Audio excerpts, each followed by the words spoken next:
Bonjour, je vous parlerai à présent d'un autre texte très intéressant d'Augustin Cochin, texte intitulé La mystique de la libre pensée, le catholicisme de Rousseau. Ça peut sembler étonnant de prime abord, puisqu'on sait que Rousseau est un Genevois, descendant d'huguenots français, donc qu'il a vécu dans un milieu plutôt protestant. Que veut dire par là Augustin Cochin? En fait, il analyse le texte fondamental de Rousseau en matière politique, fondamental par les conséquences qu'il a eues notamment pendant la Révolution française, le contrat social. On sait que l'idée force de Rousseau dans le contrat social concerne la volonté générale. Et c'est un concept, dit Cochin, qui est très mal compris et qui d'ailleurs, ça c'est une remarque de moi, est très peu compréhensible. La volonté générale, selon Rousseau, au fond, c'est la somme des volontés particulières de chaque citoyen, mais des volontés profondes de chaque citoyen.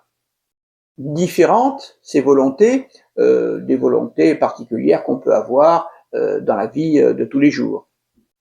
Et en tout cas, cette volonté générale, une fois qu'elle est établie, quelle que soit la façon dont elle est établie, cette volonté générale s'impose à tous.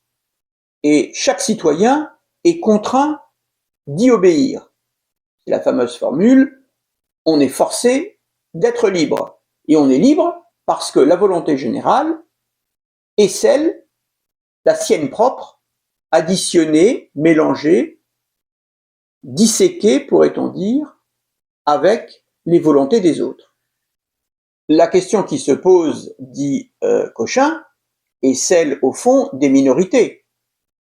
Mais cette question ne se pose pas, dit Cochin, pour Rousseau, parce qu'il n'y a pas de minorité dans un système pareil. Il n'y a pas de minorité, il n'y a pas de majorité non plus. La volonté générale est celle de tous les citoyens par définition. C'est donc une idée quasi mystique.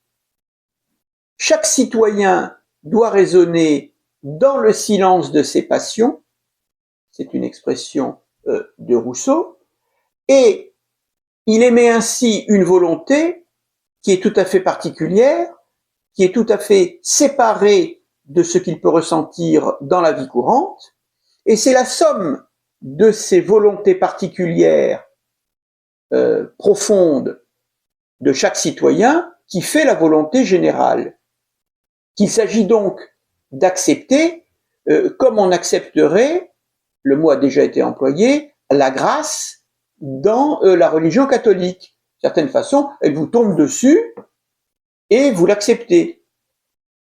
Il n'y a donc pas place pour un libre examen, par exemple entre citoyens, des meilleures idées, des solutions à apporter à tel ou tel problème général dans la société, parce que on imagine chaque citoyen totalement séparé des autres. Or, et c'est en ce sens que Rousseau serait catholique et non protestant, il n'y a pas, comme chez les protestants, un libre examen, pour les protestants c'est la Bible, un libre examen de la Bible qui permettrait de trouver des solutions communes. Non, il y a une volonté générale qui apparaît, on ne sait pas trop comment, de façon plus ou moins mystérieuse, et qui s'impose à tous.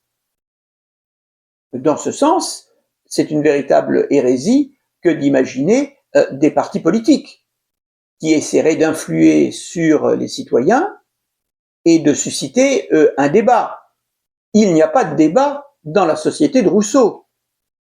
Et ça va si loin que finalement les hommes ne peuvent avoir de vertu que dans leur acceptation de la volonté générale. C'est-à-dire qu'en fait, il n'y a pas de vertu privée, il n'y a que des vertus civiques, une vertu civique qui consiste à accepter la volonté générale définie comme on a dit précédemment. Ça va d'ailleurs loin, parce que s'il n'y a plus de vertu privée, s'il n'y a plus donc que de vertu sociales, c'est-à-dire utiles à la société telle que définie par Rousseau, eh bien on peut parler, comme Robespierre, des vertus sociales des terroristes. Dès lors, et pour conclure, Cochin dit que le contrat social de Rousseau est plus un traité de théologie qu'un traité de politique. Il représente, dit Rousseau, une sorte d'église inversée, où la grâce serait remplacée par la loi, expression de la volonté générale, et le sacrement par le vote.